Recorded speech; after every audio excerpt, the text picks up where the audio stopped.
तारीख 26 दिसंबर 1924, जगह बेलगावी, कर्नाटक। मौका कांग्रेस का 39वां अधिवेशन। यह अधिवेशन भारत की आजादी के लिए मील का पत्थर साबित हुआ। भारत इस वक्त अंग्रेजों के खिलाफ लोहा ले रहा था। इस अधिवेशन में ऐसी कई हस्तियां आईं जिन्होंने आजादी की लड़ाई को गति दी।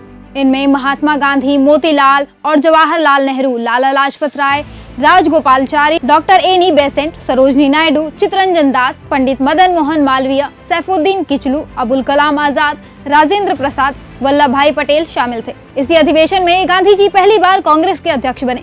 इसमें शामिल होने के लिए देश के कोने कोने से हजारों लोग आए। इसमें गांधी जी ने देश को एकजुट होने का संदेश दिया। महात्मा गांधी अधिवेशन से 4 दिन पहले ही बेलगावी पहुंच गए थे। गांधी जी के ठहरने के लिए बांस और घास की एक छोटी सी झोपड़ी तैयार की गई थी। 26 दिसंबर को पूरे जोश और जज्बे के साथ अधिवेशन की शुरुआत हुई। महात्मा गांधी जी ने अध्यक्ष के तौर पर अपना भाषण देकर अधिवेशन शुरू किया। उन्होंने कलकत्ता समझौते के समर्थन में प्रस्ताव पर अपनी बात रखी। गांधी जी ने सभी धर्मों के लोगों से एकता पर जोर देकर विदेशी वस्तुओं के बहिष्कार की बात कही। उन्होंने खादी की कताई और बुनाई को प्रोत्साहित करने के लिए नए उपाय सुझाए। गांधी जी के ये सुझाव आजादी के संग्राम में बहुत कारगर साबित हुए। इस दौरान गांधी जी ने मन से छुआछूत हटाने की दिशा में काम करने वाले लोगों को खूब सराहा। लोगों से अहिंसा और असहयोग को ब्रिटिश हुकूमत के खिलाफ हथियार बनाने का संकल्प दिलाया।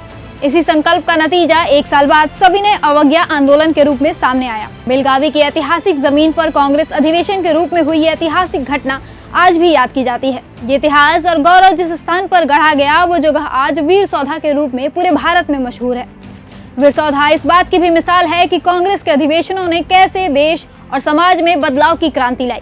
कैसे महात्मा गांधी, नेहरू, सुभाष चंद्र बोस, मदन मोहन मालवीय और मौलाना आजाद जैसे लोगों ने कांग्रेस अध्यक्ष के रूप में कार्य करते हुए समाज को एक शक्तिशाली और बेहतरीन नेतृत्व दिया। कैसे कांग्रेस नेताओं ने ब्रिटिश हुकूमत के खिलाफ अंग्रेजों भारत छोड़ो आंदोलन से लेकर मौजूदा सरकार के खिलाफ भारत जोड़ो यात्रा का संकल्प पूरा किया। आज इस ऐतिहासिक अधिवेशन के 100 साल बाद एक बार फिर कांग्रेस उसी बेलगावी शहर में 9 सत्याग्रह की शुरुआत करने जा रही है। आज भारत में एक बार फिर नफरत की राजनीति की जा रही है। यह ऐसा दौर है जब बीजेपी संविधान निर्माता बाबा साहेब अम्बेडकर का अपमान कर रही है, उनके संविधान की धज्जियां उड़ा रही है, देश को जाति धर्म के आधार पर बांटकर नफरत भड़का रही है, देश की एकता को खंडित कर रही है। कांग्रेस बीजेपी की इसी नफरत भरी राजनीति के खिलाफ 9 सत्याग्रह शुरू करने जा रही है, जिसके जरिए वो एक बार फिर से देश को जोड़ेगी। कांग्रेस के तमाम दिग्गज नेता इसमें शामिल होंगे। सबसे पहले आज यानी 26 दिसंबर को इस अधिवेशन में कांग्रेस वर्किंग कमेटी की बैठक होगी। कांग्रेस के राष्ट्रीय अध्यक्ष मल्लिकार्जुन खड़गे की अगुवाई में होने वाली इस बैठक में कांग्रेस 2 प्रस्ताव पारित करेगी, जिसमें एक प्रस्ताव अम्बेडकर के अपमान से संबंधित होंगे और दूसरा प्रस्ताव मोदी सरकार के दौरान अमीर गरीब की बढ़ती खाई, संवैधानिक संस्थाओं पर हमले जैसे मुद्दों पर जुड़ा होगा। इसके अलावा कांग्रेस अपने संगठन को मजबूत करने की दिशा में भी मंथन करेगी। कांग्रेस ने महात्मा गांधी की विरासत के साथ जोड़ते हुए CWC की बैठक का नाम 9 सत्याग्रह दिया है। इस बैठक के बाद अगले दिन यानी 27 दिसंबर को कांग्रेस एक रैली करेगी। बेलगावी में कांग्रेस जय बापू, जय भीम, जय संविधान के नारे के साथ रैली करेगी।